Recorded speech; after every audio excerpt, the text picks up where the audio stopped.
This is KMJ at KMJNow.com or wherever you stream. Welcome to the Marc Kapetan Show. This is attorney Marc Kapetan, your host.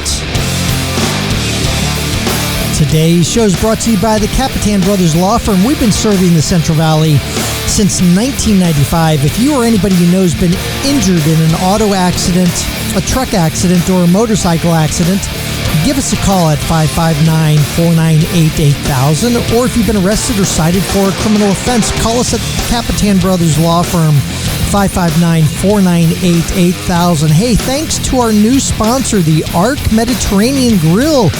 We love the Arc Mediterranean Grill. They have delicious Mediterranean food and authentic Armenian goodness, as I like to say. There's two locations, one in Fresno and Clovis.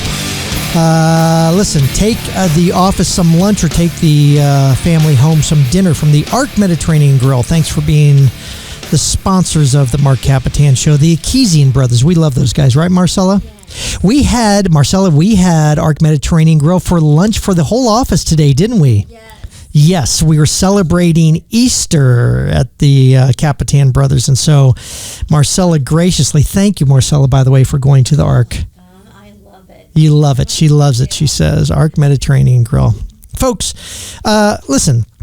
When I was 6 years old, my mom enrolled me into piano lessons. I don't recall who my first teacher was, but she was pretty structured and stern, undoubtedly. And unfortunately, that's how it was back in the day. Unfortunately, I wasn't. My practice regimen was very much lacking. I always tried to put a twist into any song, and I rarely stuck strictly to the sheet music. In 1975, my dad was on his third tour in Vietnam. He came home that Christmas with a particularly spectacular gift, a Yamaha baby grand piano that he ordered while he was on leave in Japan. He told me that he bought a baby grand for his grandbaby. Yes, that was me, Marcella. She's ready to cry already. Yeah, his baby boy. It was a wonderful gift, but still, I wasn't structured or regimented. At my first recital, my second song was, Talon, you tell me whether you know this one. My second song was Frankenstein by the Edgar Winter Group. Afraid not. Yeah. I remember taping little tabs to the sheet music so that I could quickly, because it was a very fast song, I could quickly pull the pages off of the rack there and throw them down to the ground so I could get to the next page of sheet music. I loved also playing classical, but I just didn't have the discipline for it. And I envied guys like my next guest who have the dedication and commitment to the craft. But despite my carefree attitude, playing piano and taking those lessons shaped much of my life. I wouldn't play guitar, basically, if I didn't play piano. And I'm telling all you parents out there, if your kids want to play an instrument, tell them that's okay as long as you also play piano, because to me, it's the basis of everything. I wouldn't know melody. I wouldn't know harmony. And, so my next guest, however, started playing classical piano when he was 5 years old. By the time he was 14, he had won his first international piano competition, and there have been many, many since. After one performance, he was hailed as, and this is a quote from someone in the industry, a master pianist with an old soul, lifting the music as if there were a great orchestra in tow, and evoking memories of Joseph Hoffman's legendary 1937 Golden Jubilee performance. I don't know what that performance was, but from the quote and where it came from, to have this 23-year-old next guest here with us is just an honor. He is attaining status that is considered legendary by people in the classical piano world and in the classics. So lucky he's a Central Valley native, and he's here to tell us all his story. So please welcome Talon Smith. Welcome, Talon. Thank you, Mark. Thanks for having me. Hey, I appreciate it. Hey, and thank you for giving me your first debut record, right? Yeah, of course. It's called Debut, 24 Preludes, Opus 1? Yes. Right? Opus. Yes. What does the term mean, prelude and opus mean, by the way? Yeah, well, the preludes, the 24 preludes, that just refers to, that's the title of the piece. And so it actually harkens back to a compositional tradition among classical composers who would write sets of preludes, often 24 preludes, in each of the major and minor keys. That's kind of what mine is as well. And then the opus refers to the publication order of the compositions. So my first published composition is the 24 preludes, so that's my opus 1, and then the sonata in C minor is opus 2. I was reading where it was it Mozart or Brahms took, and I don't know the difference between a prelude and an etude, and I read them on my sheet music all those years, and I never bothered to figure out what it meant, but the etudes were lessons that that Brahms, I think, was one of the first to take etudes, which were just lessons, basically practice lessons on the piano, and make actual compositions out of them. Does an etude lead into a prelude, or is it just totally different wordings and terminology? It's a great question. Yeah, that's the thing, there's a lot of names for a lot of different things that, they may seem like distinctions without a difference really, but, the etudes, basically, those are pieces, you're right. They're written with sort of a training aspect in mind. So they're written to, say, Frédéric Chopin was famous for his also 24 etudes. Actually, he wrote 27, but 24 of them are the most famous. And they were designed, to exercise specific elements. So a lot of them, for instance, would exercise fingers 3, 4, and 5, because those are considered the weak fingers for pianists. At least 4 and 5 are. And so the etudes were designed to strengthen those weak fingers. So they were literally practice regimens, basically. They were, but yes, but of course Chopin also wrote them to be beautiful easy songs. On the ears too. Easy on the ears. I like the way you put that. And speaking of which, so you have Debut, which is by Talon Smith, 24 Preludes, Opus 1, and Sonata in C minor, Opus 2. I have not heard this yet. I'm not allowed to listen to it. I may be allowed to listen to it. I'm not allowed to play it until its actual release, which is sometime late May. But you in the first 2 minutes of talking to you, you have mentioned Chopin, and I understand Chopin is your favorite. That is basically your inspiration? Definitely one of my favorites, and certainly I think for any piano composer, I don't know how you could not be inspired, because we call him the poet of the piano. He had this very lyrical approach to his compositions. Even though most of them were for the piano, he himself was inspired a great deal by Italian opera. Yeah.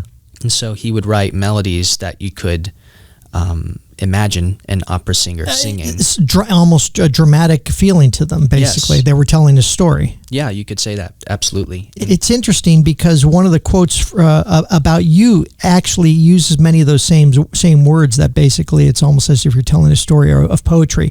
You think you got that from just your love of Chopin all those years?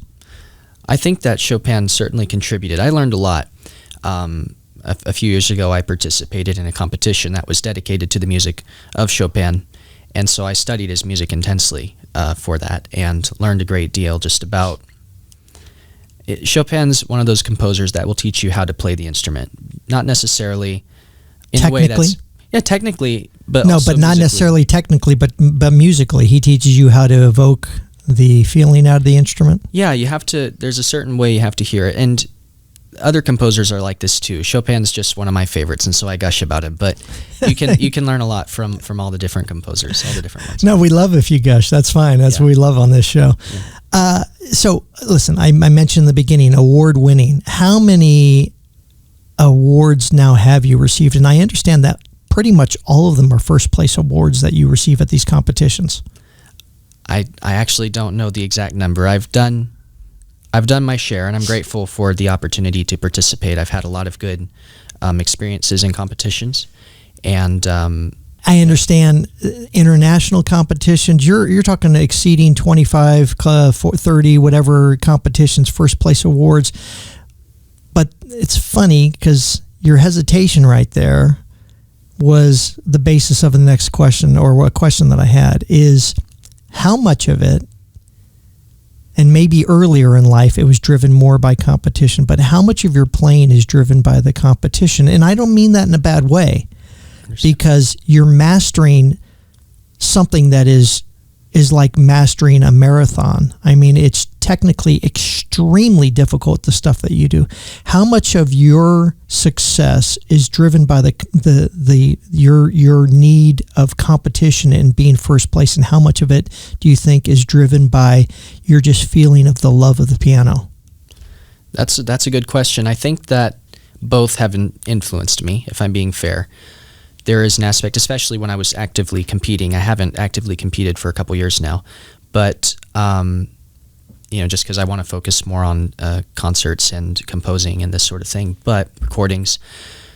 But when you're preparing for something that high level, you want to put your best foot forward. Right. It's just in human nature. But there's also, I would say at this point, now that I've ended that phase of my life, I like making good music. I want to make the best music I can for myself, for my audience, and it's just satisfying in itself. Yeah. Yeah. I'll tell you, that's a beautiful thing, and I didn't expect that because I thought you were still in the competition phase a lot, but you're a very mature 23-year-old who's getting into the phase of his life where he loves the music, loves the performing of it, and loves giving it to the people. So we're on with Talon Smith, who's a award-winning and also lover of classical piano. We'll be right back after this on the Marc Kapetan Show. This is KMJ. This is KMJ at KMJNow.com or wherever you stream. Welcome back to the Marc Kapetan Show. Folks, if you've been injured in an auto accident or a truck accident or a motorcycle accident, I'm serious, I'm going to pot this music down. Give the Kapetan brothers a call at 559-498-8000. Folks, if you've been in one of these accidents, it's just a really, really hard time. And I know you're hurting, or you may have a friend who's been in an accident. And I would really appreciate all you friends out there if you would do us a favor at the Kapetan brothers and tell them to call our office, 559-498-8000. Or if you're sitting there injured, call our office. We will talk to them. They'll actually talk to an actual attorney, and we'll answer your questions. We'll ease your concerns. We've done this for years and decades, quite honestly, decades. Oh my gosh, decades. And so if you have been in an accident, please give us a call. We've won millions of dollars for our clients, and I'm sure we could help you out too. We are back on with, I have you listed, Talon Smith. I have you listed as award-winning pianist, but I love the first segment when you said sort of that phase of your life of competition and awards and, receiving the trophies and the adulations is over, that you're doing it for the love of the music and playing for the audience, right? Yeah. Okay. So I'm watching a YouTube video, and I think it's your Arthur Rubinstein competition in Tel Aviv. You come out, you bow, you sit at the bench, and then for about 31 seconds, 31 I counted, by the way, I timed it. There's a long pause. Your face sort of changes. It contorts a bit. And I sit there and I go, my God, this is a huge competition in Tel Aviv. You were at the time, maybe, 19, 20, 21, something like that.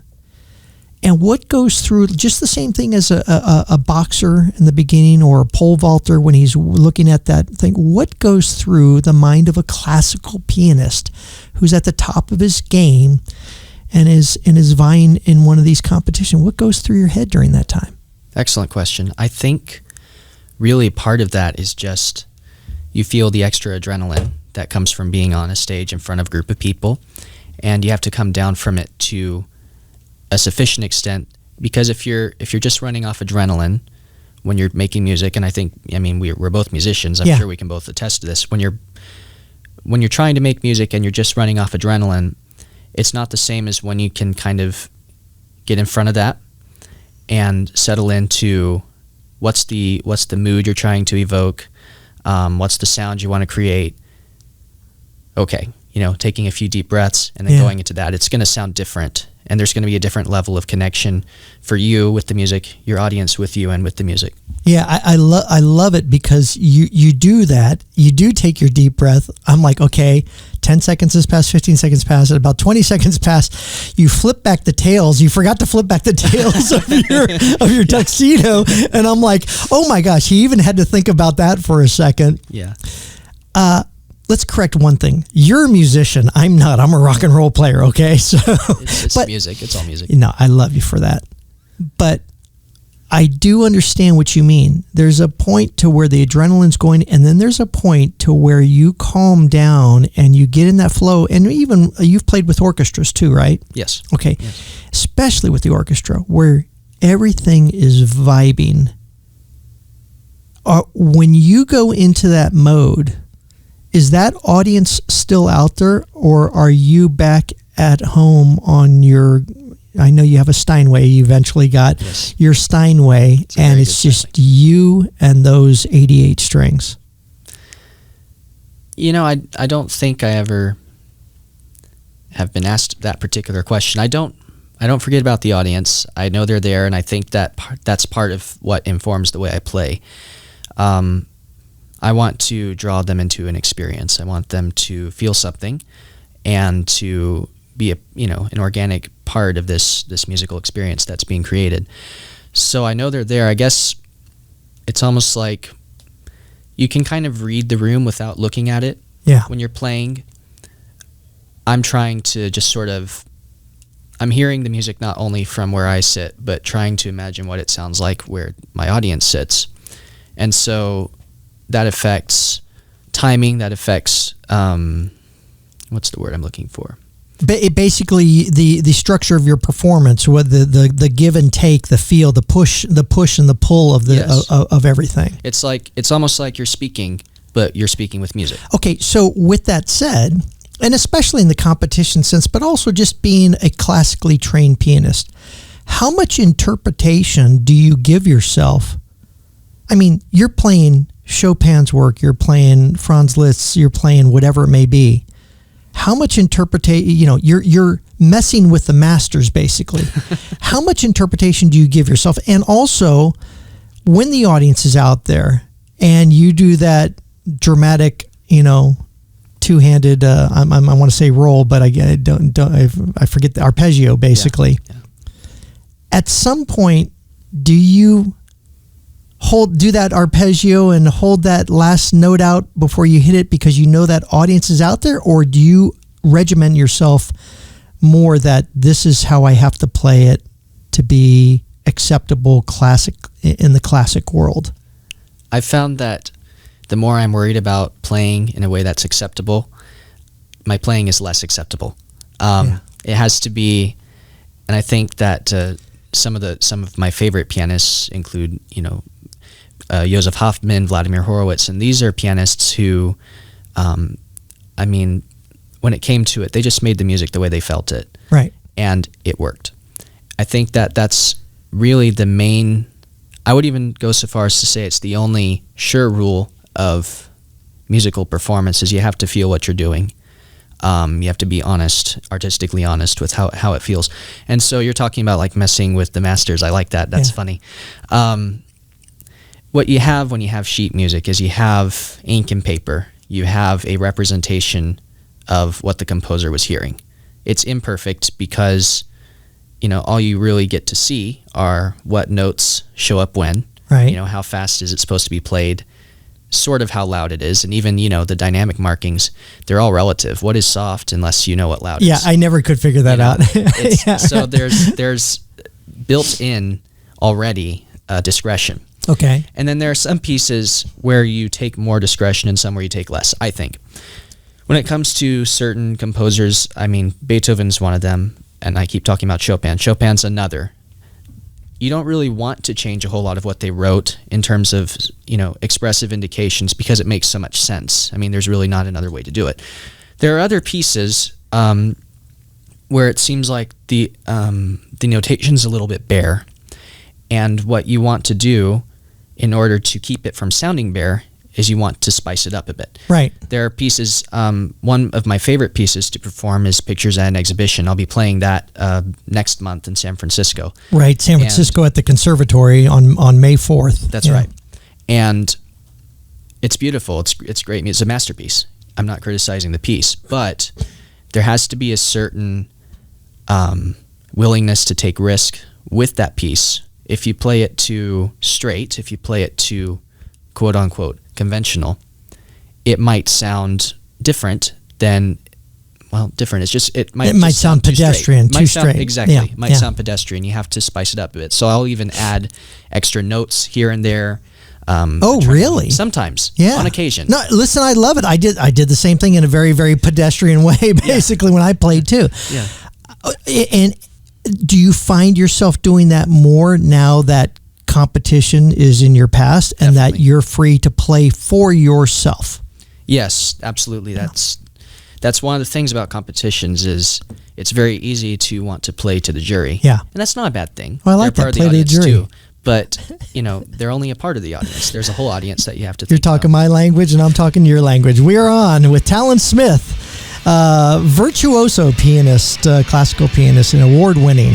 But we're leaving all the awards behind, and he's playing for himself nowadays. So, no. We'll be right back with Talon Smith on the Marc Kapetan Show. This is KMJ.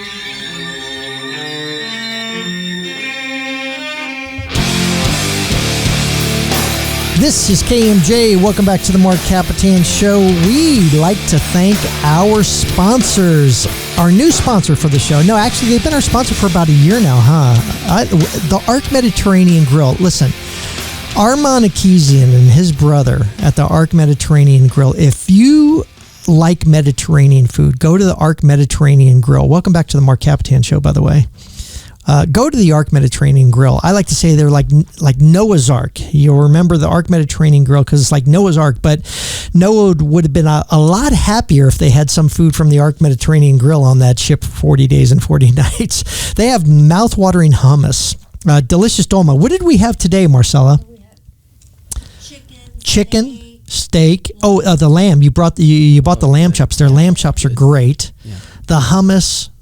We bought individual lunches for everybody at the office at Kapetan Brothers for Easter. So thank you, Arc Mediterranean Grill, for our Easter luncheon. We suggest you go down to Champlain and Shepherd or Herndon and Armstrong, where the two locations for the Arc Mediterranean Grill are. Take the office lunch like we did today, or take the family some dinner tonight. Get a little takeout. Authentic Armenian goodness brought to you by the Akizian Brothers, the Arc Mediterranean Grill in Fresno and Clovis. Thanks, guys, for being our sponsor.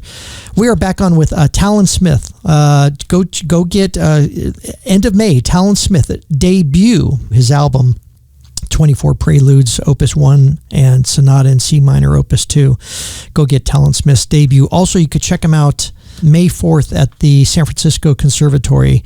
Award-winning classical pianist, Valley native, lovely mother, Lori Pope. I knew her way back in the day. Yeah. Wonderful woman. She's been your guide all this time, huh? Yeah. Yeah. Yeah. You say you owe her the most important thing in your life is I said Lori Pope. It's what does she go by now? Smith. I don't know. Lori Smith. Yeah, Lori Smith. Yeah, she's your guiding light. Yeah. Yeah, she's amazing. Yeah, she really is, huh? Yeah. Good for you. Good for you. Okay, listen. You talk about transitioning from competitions in these piano competitions into playing for yourself and playing for the love of the music. Except not saying that it wasn't the love of music before. Is there less stress now? Is it more creative because you're relieved of the stress of playing everything note for note? Because you make a mistake, that's part of the. That's part of what they dock you for, right? It can be, definitely. Even though I understand, was it Beethoven who had a rule that it doesn't matter if making the mistake isn't the evil. It's playing without emotion that's the evil, basically. Yeah, that was the saying. He said that to play a wrong note is insignificant, but to play without passion is inexcusable. Inexcusable. Yeah. Beautiful, right? Yeah. Do you find now that, based on Beethoven's quote, that now that you're out of the competitions and playing more for yourself, that it is all about the passion and playing the wrong note is a forgivable thing for you? I mean, yes, qualified. You obviously don't want to, be making mistakes every 10 notes. But yes. Yeah, there's a sense in which, you can play. I go back to the pianists like Hoffman and Horowitz. Horowitz especially, he would play, and he would make mistakes. Yeah. And sometimes they were glaring, but he would just power through. And there was this risk taking element to his interpretations that really just kind of made you forgive everything. Okay, let me ask you this. In jazz and rock and roll, the rule for us is if you make a mistake, you repeat it a few times because then they think that's just part of, the solo that you're doing. That's really smart. Yeah, you can't do that in classical. Not as much. Not as much? My teacher told me, though, if you make a mistake, make it the most beautiful mistake anyone's ever heard. So it's similar. It's a beautiful, you know what? We are simpatico, buddy, because I do recordings. By the way, if you ever want to record, I know you're down at Maximus down there, great studio down there, and you've done some things down there. I love recording. I don't know classical recording as much as I do rock and roll. Guys will make a mistake, or they'll hit like something that'll cause an electronic whatever. Sure. And they say, hey, we got to go back and edit that out. And I go, no, don't. And they go, what do you mean? And I said, I call those beautiful mistakes. And they go, what do you mean by that? I said, you are going to hear that mistake on your recording, and it's going to transport you back in time to the day that you were sitting here with me and the wonderful time that we were having doing these recordings. And it may be 30 years from now. But you leave those things in because it's part of human nature. If human nature didn't have the mistakes, we wouldn't be these beautiful people that we are, right? That's really interesting. Yeah, well, that's a little life lesson for Mark. So go out and make as many mistakes. Well, let me ask you this. Your mom's going to kill me now. Do you have that OCD thing to where, listen, you got to have OCD. How many hours of practice were you doing in a day back when you first started, and how many now do you do per day? Well, I do a lot more now.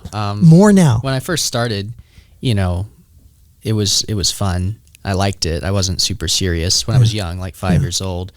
But I would play. I'd play for fun, but it wasn't practicing. And it was now? more like just improvisation. Now, 2 or 3 at least I try every day. Every day. Yeah. Yeah. Yeah. Do you have that OCD to where if you make the mistake whether it's in the competition or whatever, that it crushes you? Or are you learning to get over that?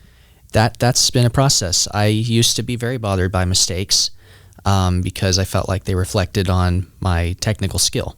Right. And they can, but then I realized a lot of it was in my head. I was trying too hard, and that can happen with I think probably in any type of music. But for me, I noticed I was so concerned about playing, what they call a perfect performance, that I was forgetting. It can be easy to forget the music. Right. For the notes. And so that's been something. Now when I play, if I make a mistake, it's not like I'm looking for it, but I'm not surprised by it because it happens. In fact, I don't really know of any pianist who performed and didn't make mistakes. Right. It happens. But, the important thing is the music that you're creating. And like Beethoven said, the passion. The passion. Right? That's right. Yeah. Okay. Where do you separate pure classical? Where does the line in the classical industry genre to where they say, oh, that's not classical music? I love listening to, I literally run to it because it's, number one, it's 15 something minutes long, and it gets you for me, about a mile. For most people, it'd be like 2 or 3 miles. But Leonard Bernstein playing George Gershwin's Rhapsody in Blue. There's a good one. Classical? Yeah. Definitely. But it's crossover, for sure. But I think certain elements, for instance, it's written down. The notes are all accounted for on the sheet. The form of the Rhapsody, that's a classical form. But there's no question he utilized jazz elements, jazz harmonies, rhythms in that composition. Does that cross the line for you, or have you gotten into that? I would like to explore other genres more, but right now it's just been classical, and I'm good with that. Classical is my favorite. That's not to knock any other genres, but there's just such a wealth of music there. You can spend a lifetime in it. But what makes a 23-year-old kid not want to go more avant-garde or more jazz-oriented or more contemporary, modern, 21st century classical? When I was young, my mom would play a lot of classical music. I understand, even in the womb, right? Even when you were so basically, sprouting. As long as I've been alive, I've been listening to it. And so I guess I have a taste for it. I know that that's not very common, and I think, especially in our culture, not too many people go for classical music as their first choice, and that's fine. That's just what I was brought up with, and it's what I'm used to. It's what I like. And I guess as a professional musician in that industry, I look at it differently from most people as well. Just I'm looking more into the details, the intricacy. Yeah. There's just so much there. Yep. Well, we're going to learn. I want to find out what your intro to classical music is for our audience out there. So we'll be right back with Talon Smith, classical pianist, award-winning, and just a great performer. So we'll be right back after this on the Marc Kapetan Show. This is KMJ.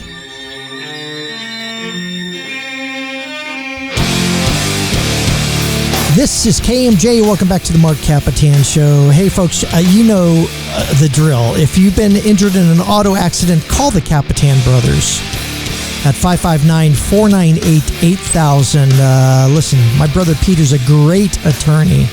And if you need a great attorney for your accident case or a friend's accident case, please do us a favor and refer your friends over or call our office, 559-498-8000, Kapetan Brothers. We're the Valley's law firm.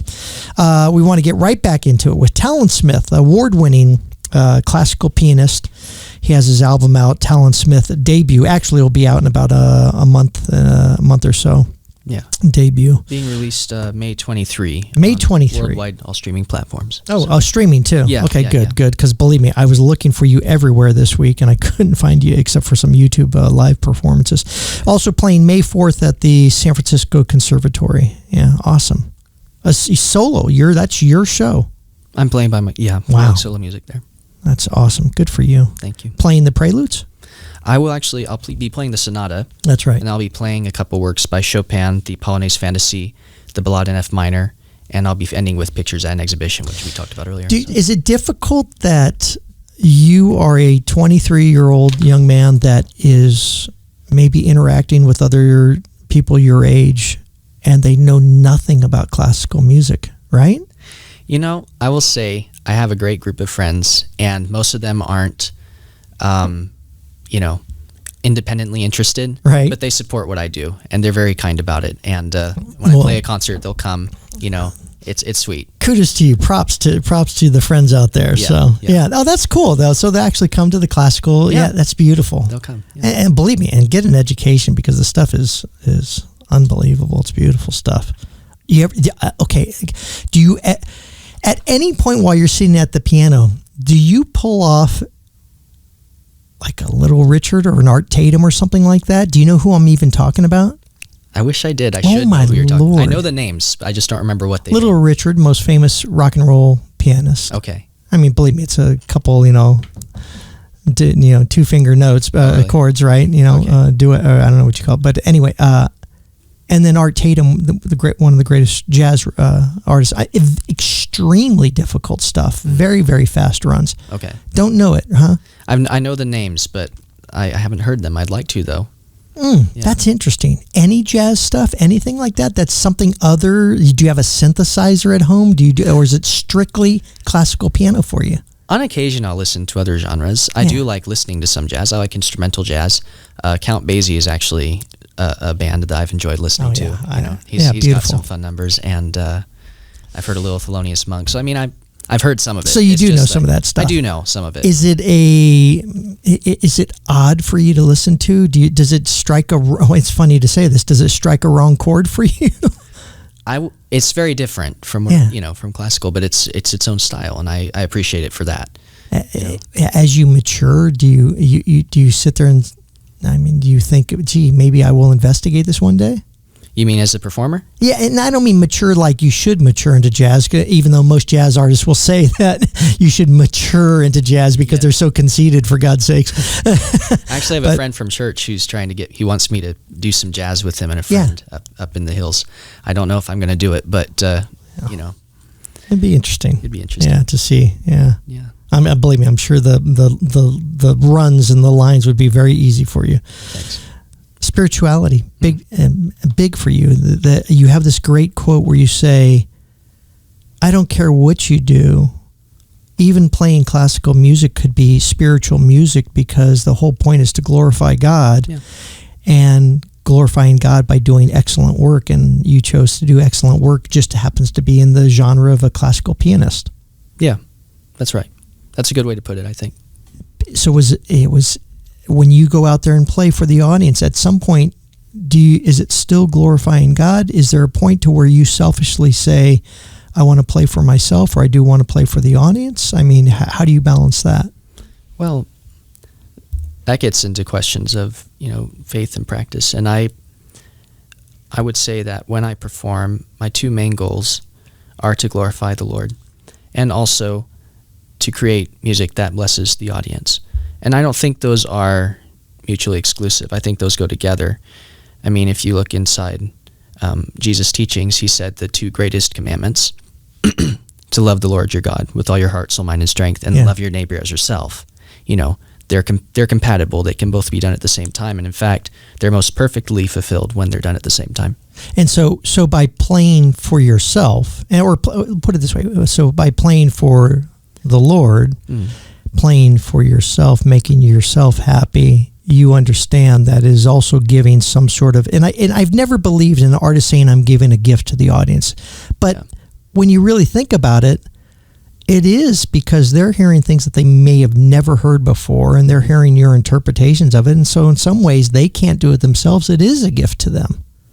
It's a shared experience, to be sure. And I think that, when you say playing for yourself, that is an aspect. And I guess like the way I see what it means to play for yourself is, it's not like you're trying to serve yourself, because a musical artist, I think we're public servants, really. Yeah. We create something of beauty for others to enjoy. But, in order to make sure that it's our best, we have to, know that it's our best. So in that sense, when you're playing for yourself, all that means is just playing the way that you find it to be the best. Right. Playing what you think is the best. But it's not for yourself. It's for others. And so you have this dedication that's why you practiced all those years, is because if you're going to do it for yourself, it should be the best. Yeah. This has also given you some great opportunities in life. I understand you've been to Israel, Warsaw, Poland, maybe other areas of Russia. I haven't been to Russia. I'd like to go at some point. I've been in Rome, Geneva. Those are beautiful cities. When you go there, do you have enough time to not only do the competitions when you were doing the competitions, but also to tour around and see the sights? I do, and it's been really fun. Yeah. Warsaw, I was actually really busy in Warsaw, but we did have time to go see Chopin's birthplace, which is about an hour out from Warsaw. That's right. And it's such a beautiful country, Poland. Yeah. Rome, that was a fun trip, and we got to do a lot of touring. I loved seeing the Vatican particularly, and I think St. Peter's Basilica is unbelievable. That's unreal, right? There's no building like it, I don't think. Yeah.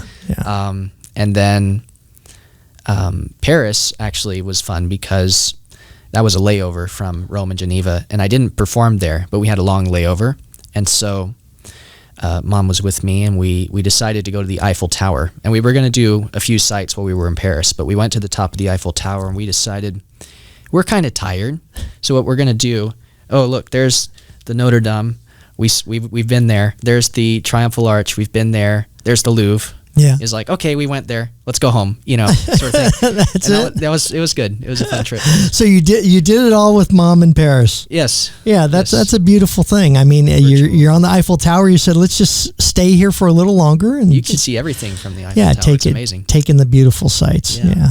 Well, listen, like you said, you owe it all to Mom. And I think it's a beautiful thing that she travels with you and sees all the successes that her young sunny boy Talon has earned himself all these years. So, Talon Smith, classical pianist, award-winning, but just go out and see him play for the love of playing, right, Talon? That's right. Yeah, it's a beautiful thing. Talon, I appreciate you being on the show.